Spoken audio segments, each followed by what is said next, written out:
আসসালামু আলাইকুম সুপ্রিয় শিক্ষার্থীবৃন্দ, আমাদের অ্যাডমিশনের ইংরেজি প্রস্তুতির আজকের চতুর্থতম দিনে আপনাদেরকে স্বাগতম। একদিন করে আজকে আমরা 4 নাম্বার দিনে চলে এসেছি। হয়তো খুবই অল্প পড়া হয়েছে, কিন্তু বেশ ইফেক্টিভ পড়া হয়েছে। এবং একটা বিষয় হচ্ছে যে অসংখ্য স্টুডেন্ট ইন্টারমিডিয়েট পাস করবে, অ্যাডমিশন টেস্ট দিবে, সবাই কিন্তু চান্স পাবে না।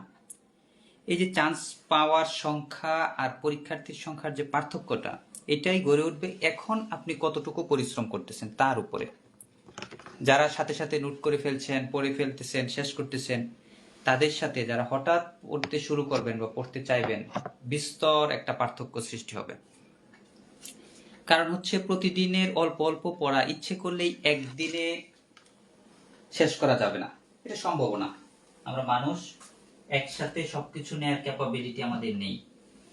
তো আজকে যেহেতু আমাদের ডে 4, আমরা 4 সংখ্যা থেকে একটা রুলস শিখব। শুরু করা যাক। আমরা একটু বোর্ডে যাই। আমাদের সমাজে একটা প্রচলিত কথা আছে এরকম যে 2 and 2, এটা আমরা শূন্যস্থান হিসেবে রাখলাম। চতুর্থতম দিন যেহেতু 4, এখানে মেক শব্দটা ইউজ হবে। এটা আমরা আজকে পড়াটা শুরু করব।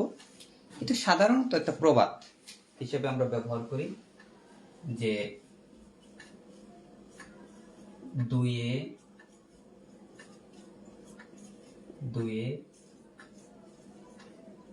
4 হয়। এটা মুখস্থ করে ফেলতে হবে আমাদের অঙ্কের হিসাব হিসেবে বা প্রবাদ হিসেবে।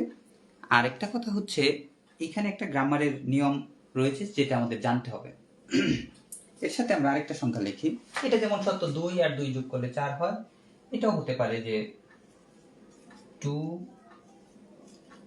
and 3 make 2 আর 3 5। আচ্ছা, আগে একটু বলে নিই প্রবাদটা কোথায় ব্যবহৃত হয়। সাধারণত আমরা যদি সঞ্চয়ের প্রবৃত্তি বুঝাই, যে অল্প অল্প করে যদি আমরা জমিয়ে রাখি তাহলে এটা বড় কিছুতে পরিণত হবে, যেমন 2 আর 2 4 হচ্ছে। আরেকটা ব্যাপার হচ্ছে, কোনো ইভেন্ট থেকে আমরা এটা সাধারণত নেই। সেটা হচ্ছে যে বিশেষ করে গোয়েন্দাদের বিষয়, বা আমরা যদি কোনো অনুমানের ভিত্তিতে নির্ভর করি, এক জায়গায় আমরা একটা বিষয় পেলাম, আরেক জায়গায় আরেকটা বিষয় পেলাম, দুইটা যখন যোগ করি আমরা ফলাফলে পৌঁছে যাই যে এই দুইটা যেহেতু হয়েছে, ফলাফল এটা হতে পারে। এই জন্য আমরা এই ব্যাপারটা ব্যবহার করি যে 2 এ 4 হয়, 2 and 2 make 4। তো প্রথম ক্লাসে আমরা একটা নিয়ম পড়েছিলাম, সেটা হচ্ছে যে এন্ড দ্বারা যদি দুটি সাবজেক্ট যুক্ত থাকে সেটা সাধারণত প্লুরাল হয়। যদিও আমরা প্রথম একটা প্রবাদ পড়েছিলাম, slow and steady wins the race, সেটাকে সিঙ্গুলার হিসেবে ইউজ করা হয়েছিল। এই গাণিতিক নিয়মের ক্ষেত্রে যদি একই টাইপ সংখ্যা হয়, অর্থাৎ এখানেও 2 এখানেও 2, এন্ড এর দুই পাশে, সেই ক্ষেত্রে এটা সিঙ্গুলার হিসেবে বিবেচিত হবে। এবং এখানে যেহেতু প্রেজেন্ট ইনডিফিনিট টেন্স, চিরন্তন সত্য কথা, সবসময় 2 2 4 হয়, এখানে হবে মেক্স। আর যদি ভিন্নধর্মী সংখ্যা হয় 2 and 3, তাহলে এটা প্লুরাল হিসেবে বিবেচিত হবে, এখানে শুধু মেক হবে। আমাদের পরীক্ষায় এইটা আসে, বিভিন্ন ফরম্যাটে এটা আসতে পারে। আর বাংলা অর্থ হিসেবেও আসে যে 2 2 4 হয়, এর ইংরেজি কি, অথবা 2 and 2 makes 4, এর বাংলা কি। এটা খুবই কনফিউজিং একটা ব্যাপার। আজকে থেকে যাতে এই কনফিউশনটা না থাকে, যদি একই রকম সংখ্যা হয় সেই ক্ষেত্রে সিঙ্গুলার হিসেবে বিবেচিত হবে, যদি ভিন্ন সংখ্যা হয় সেই ক্ষেত্রে প্লুরাল হিসেবে বিবেচনা করতে হবে। আচ্ছা, এখন আমরা যদি পড়ি মেক, এটার যদি একটা সিনোনিম তৈরি করি তাহলে হতে পারে ক্রিয়েট, আর যদি অ্যান্টোনিম করি হতে পারে ডেস্ট্রয়।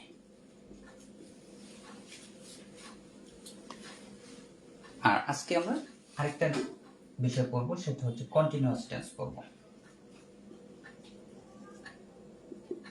3টা কন্টিনিউয়াস টেন্সে আমরা পড়বো। আমাদের বোঝার সুবিধার্থে 3টা কন্টিনিউয়াস টেন্স একসাথে আমরা পড়বো। যেমন উই, আর রিডিং এর বাংলা হচ্ছে আমরা পড়তেছি। একেবারে গঠন না লিখলেও চলবে, আমরা গঠন জানি। সাধারণত কন্টিনিউয়াস টেন্স হচ্ছে subject plus auxiliary verb plus ভার্বের সাথে আইএনজি, যেই ফরম্যাটেই হোক। যদি পাস্ট হইতো উই ওয়ার রিডিং, আমরা পড়তে ছিলাম। যদি ফিউচার হয় উই উইল বি রিডিং, আমরা পড়তে থাকবো। মোটামুটি এটুকু আমরা সবাই জানি যে কন্টিনিউয়াস টেন্সটা কি।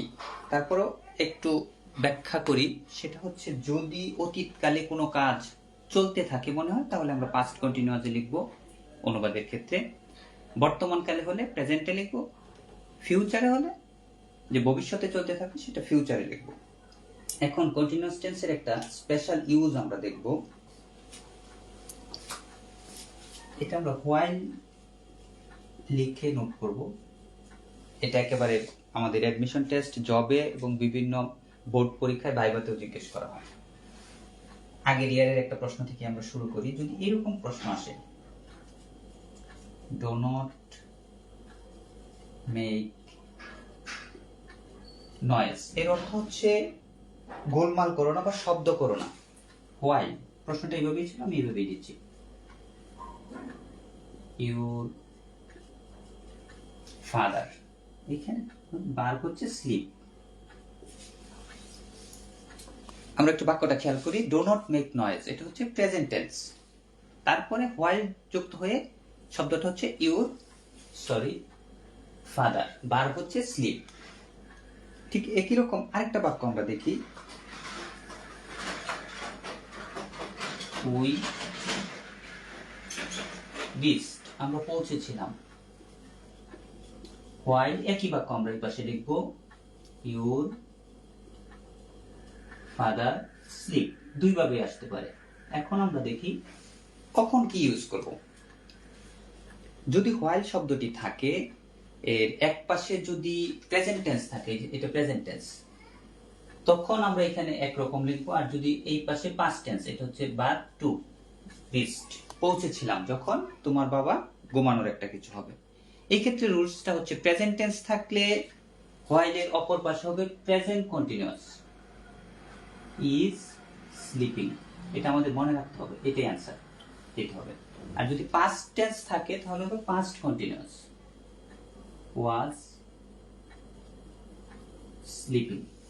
অর্থাৎ দুইটা বিষয় দুই রকম হলো। আমরা আবার বলি, হোয়াইল শব্দ দ্বারা যদি দুইটা ক্লোজ একসাথে হয়, সেই ক্ষেত্রে আমরা যখন এটাকে কমপ্লিট করব, এটা ইন্টারমিডিয়েটে কমপ্লিটিং সেন্টেন্সে আসতে পারে, আর আমাদের ভর্তি পরীক্ষা এইভাবে থাকবে শূন্যস্থান হিসেবে। তখন আমাদের কাজ হচ্ছে আগের পাশের অংশটা দেখব কোন টেন্সে রয়েছে। যদি প্রেজেন্ট টেন্স থাকে তাহলে পরের অংশটা আমরা হোয়াইলের পরের অংশটা প্রেজেন্ট কন্টিনিউয়াস টেন্সে কমপ্লিট করব। আর যদি আগের অংশ পাস্ট টেন্স থাকে তখন আমরা এর পরের অংশ অর্থাৎ হোয়াইলের পরবর্তী অংশটা পাস্ট কন্টিনিউয়াস টেন্সে করার চেষ্টা করব। এবং এর বাইরে যদি আমরা করি আনসার ভুল হওয়ার সম্ভাবনা বেশি। ক্ষেত্র বিশেষে ভিন্ন হতে পারে, কিন্তু নর্মাল ফরম্যাট এইটাই। তো আজকে এই পর্যন্তই। আমরা 1 মিনিটে ক্লাসটা একটু রিভাইজ দিই। আপনাদেরও কাজ হচ্ছে সবসময় পড়বেন কম, রিভাইজ বেশি দিতে হবে। প্রথমে আমরা একটা প্রবাদ বাক্য পড়লাম বা একটা সত্য বাক্য পড়লাম, সেটা হচ্ছে 2 and 2 makes 4। একই জাতীয় সংখ্যা হওয়ার কারণে এটা আমরা বিবেচনা করেছি সিঙ্গুলার হিসেবে। পরের লাইনটা হচ্ছে 2 and 3, সেখানে মেক 5, কারণ এটা ভিন্ন সংখ্যা, 2 এবং 3 আলাদা। তারপর আমরা কন্টিনিউয়াস টেন্সের ব্যাপারটা বললাম, যদি পাস্টে কোনো কাজ চলতে থাকে সেই ক্ষেত্রে আমরা পাস্ট কন্টিনিউয়াস হিসেবে ট্রান্সলেট করব। বর্তমানকালে চলতে থাকলে, যেমন আমরা এখন ক্লাস করতেছি, এটা প্রেজেন্ট কন্টিনিউয়াস হিসেবে বিবেচনা করতে হবে।